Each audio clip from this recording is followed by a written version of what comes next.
Searchlights slash across the Miami skyline like white scalpels, helicopters, 3 of them, sweeping the waterfront in tight overlapping arcs. Below, a figure sprints along a dock, shoes slapping wet concrete, breath ragged, a backpack clutched hard against his ribs. His name is Kibben, and 3 hours ago, he was the most wanted man in Florida. But we need to go back further. 6 weeks before the helicopters, before the Maldives, before everything fell apart, there was a plan. A very good plan. Kibben had spent 4 months mapping the Obsidian Grand, shift rotations, server architecture, the exact 40-second window each night when the casino's backup data system handshook with the main vault network. What Kibben thought he was robbing was a mob-adjacent money laundering front. In reality, the Obsidian Grand was a CIA black budget facility, clean money in, clean money out.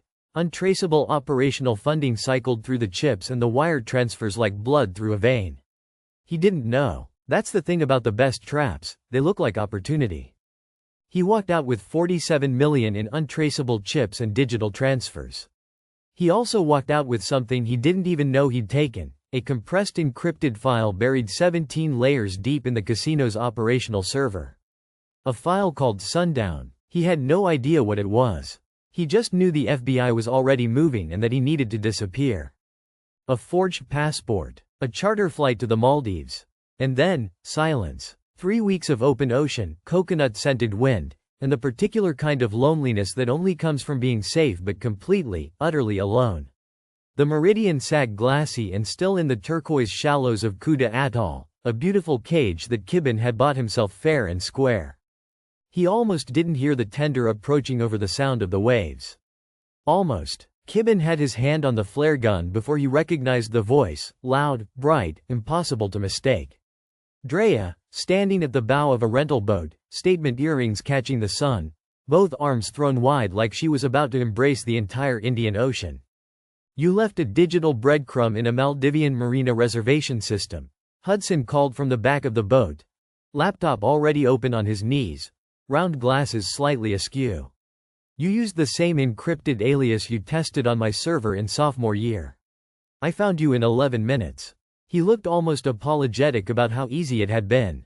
They all came. Jameson, Ethan, Sanskriti, Julian, Mert, Daniela, Giselle, Drea. 9 people who should have stayed home, stayed safe, stayed far away from whatever Kibben had stepped into. Instead they climbed aboard the Meridian one by one. And Kibben stood on the deck watching them and felt something crack open in his chest that he hadn't realized was sealed shut.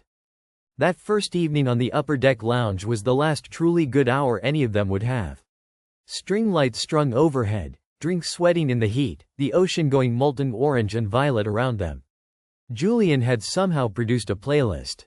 Drea was already mid-story about the connecting flight from Dubai. For a little while, just a little while, it felt like a vacation. But Kibben kept glancing at the encrypted laptop on the glass table beside him. Jameson noticed. Hey. He nudged Kibben's shoulder with his own. We're here. You can breathe. Kibben smiled, the easy, familiar smile. But his eyes tracked back to the screen almost immediately. There's something on the drive, he said quietly. Something I haven't been able to open. And it scares me more than the FBI. Nobody pressed him on it. Not that night. The drinks kept coming. Giselle laughed softly at something Ethan said, a rare sound, warm and even. Sanskriti had her head on Drea's shoulder, watching the stars emerge one by one. Mert sat slightly apart from the group the way he always did, nursing his drink, a quiet smile on his face. Observing. Content. It was Mert who volunteered to get the second round from the galley below. I know where everything is, he said, which was true, because Mert always quietly figured out where everything was within 20 minutes of arriving anywhere. He disappeared down the interior stairwell. 20 minutes passed, then 25. Drea found him. She'd gone down to check and her screen came back up through the deck playing like something physical. It hit everyone in the chest before they even moved. Mert was face down in the narrow lower deck corridor, arms at his sides, completely still.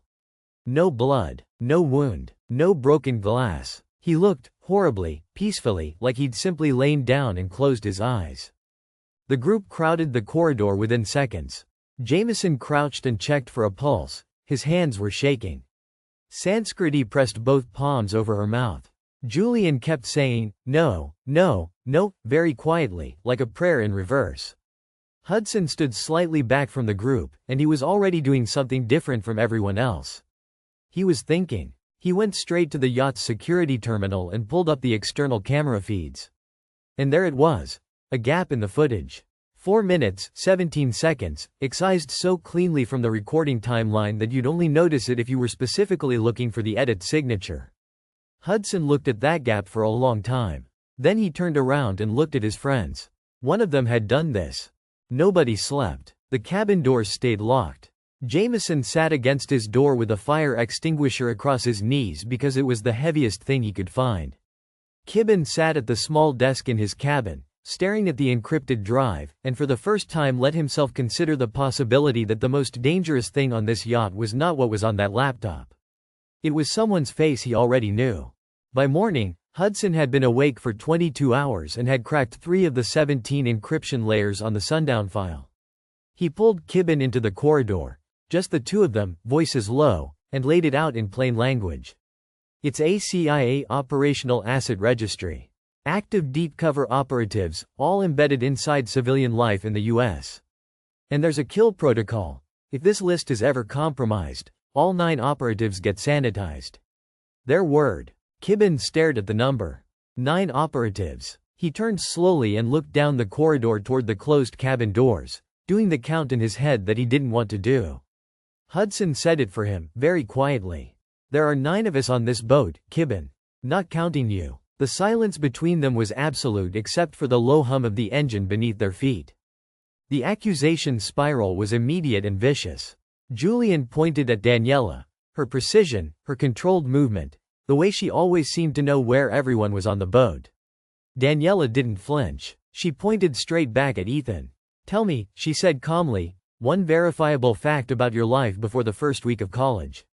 1. Ethan opened his mouth and closed it again. Meanwhile, Sanskriti had pulled Giselle to the far railing of the deck and was whispering something fast and frightened.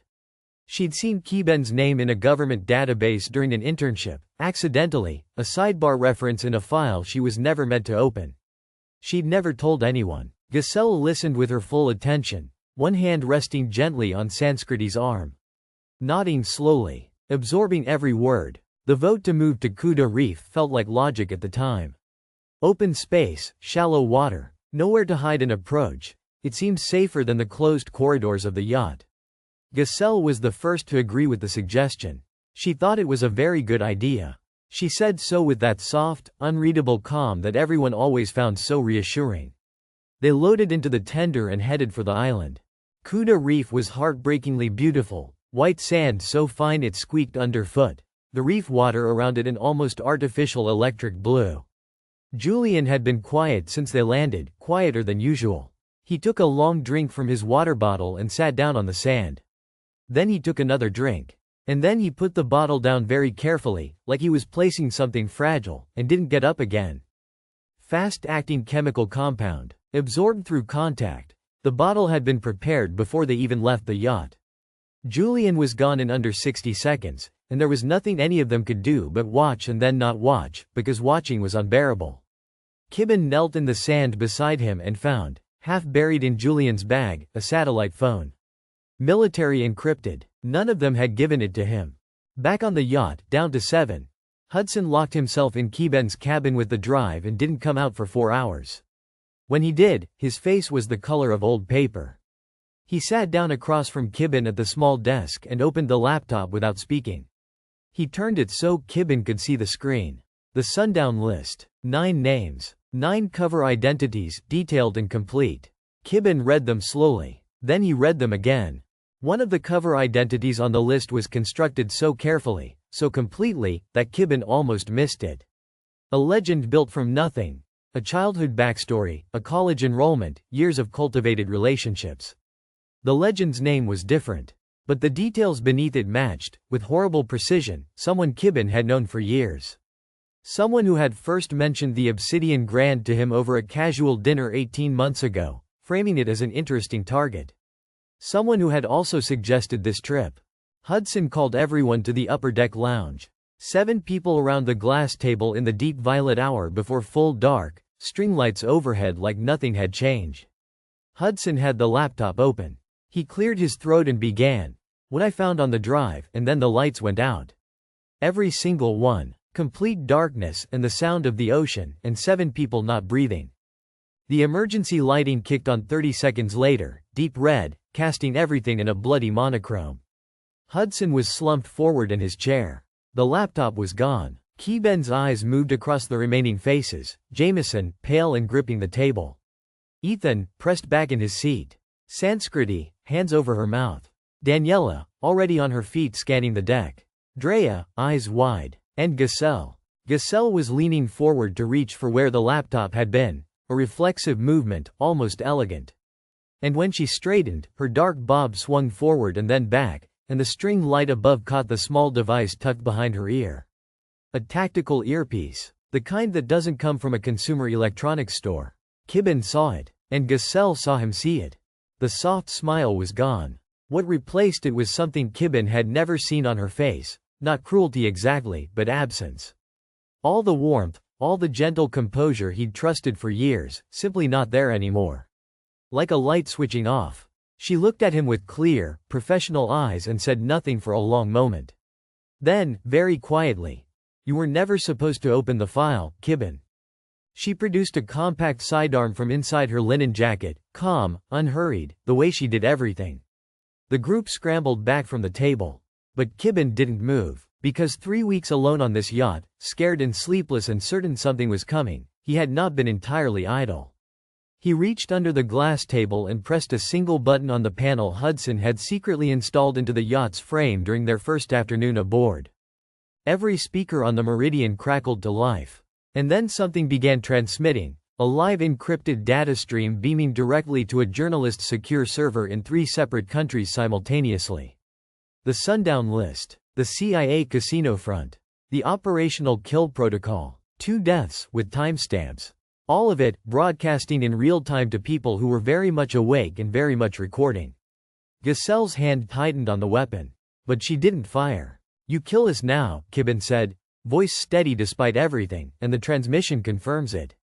"Every network in the world gets a murder at sea on top of everything else. You can't contain that." Giselle looked at him for a long beat. Something moved behind her eyes, calculation, not emotion. She was running numbers, finding the exit. And Daniela, who had been moving quietly along the perimeter of the deck for the last 30 seconds, was already behind her.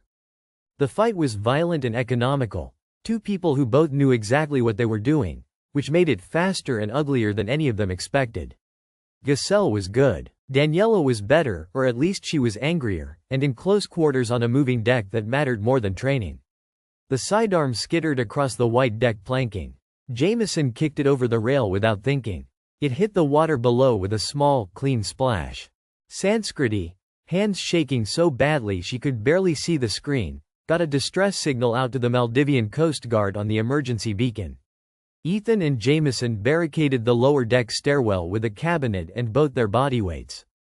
Drea was talking to Hudson, who was unconscious in his chair, talking to him in a low steady voice, hand on his pulse, refusing to stop counting. The yacht held. Barely. The Coast Guard boarded the Meridian at dawn. Gray light, pink horizon, the turquoise water returning to its impossible beauty like nothing had happened beneath it. Giselle was taken off the yacht in zip cuffs, composed, not speaking. Within hours she was transferred into custody that had no paperwork attached to it. 2 black SUVs, men in jackets with no insignia, a document the Port Authority was strongly encouraged not to examine. But it was already too late to contain. The transmission had reached the journalist at 2:14 a.m. By dawn it was being verified. By noon it was international.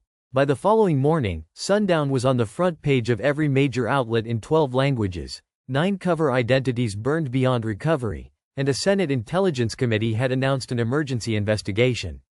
The FBI, facing questions it desperately didn't want to answer, quietly dropped the case against Kibben in the noise. Mert and Julian were dead. Hudson was airlifted to Mail General. Alive because the Coast Guard arrived before the neurotoxin ran its full course, 5 minutes later, and the story ends differently. The survivors stood on the dock in the early morning, wrecked and gutted and inexplicably still upright, the ocean going gold behind them. No one spoke for a long time. Kibben looked at the space on the dock where Giselle would have stood. He replayed 18 months of memory in about 4 seconds. Every dinner, every offhand suggestion, every moment of calm reassurance. All of it constructed. All of it operational. He had been a mark. Not a friend, not a target exactly, a tool, carefully selected and angled and pointed at a casino vault by someone who needed their mess cleaned up and needed clean hands afterward. He didn't cry. He exhaled, slow and long and completely. 6 weeks later, an undisclosed European city, grey and cobblestoned and blessedly anonymous. Kibben, under a name that didn't exist 2 months ago, watched the sundown coverage cycle through its 10th iteration on a small television above a cafe bar. A half-built new life around him. And then a knock at the door of his upstairs apartment. 3 knocks, measured, unhurried. Not the FBI. Not the CIA. He knew those rhythms by now. This was different. Ethan, standing in the doorway in his plain neutral clothing, glasses slightly rain-spotted, the same quiet hovering presence he'd always had at the edges of the group. He didn't explain how he'd found Kibben. He didn't say much at all. He sat down across from him at the small kitchen table, removed his glasses, set them aside, and placed a photograph on the table between them with the deliberate care of someone who has been carrying it for a very long time. The photograph showed Giselle, younger by a few years, in a nondescript conference room, sitting across a table from a CIA handler, smiling. Not the soft ambient smile Kibben knew. The other one. The handler's face was partially visible at the edge of the frame. Kibben picked up the photograph and looked at it for a long time. And then he looked harder. Because the handler's face, partially obscured, caught at an angle, was someone he recognized. Someone from long before the friend group. Long before college. From the very beginning of whatever this actually was. Ethan watched him figure it out.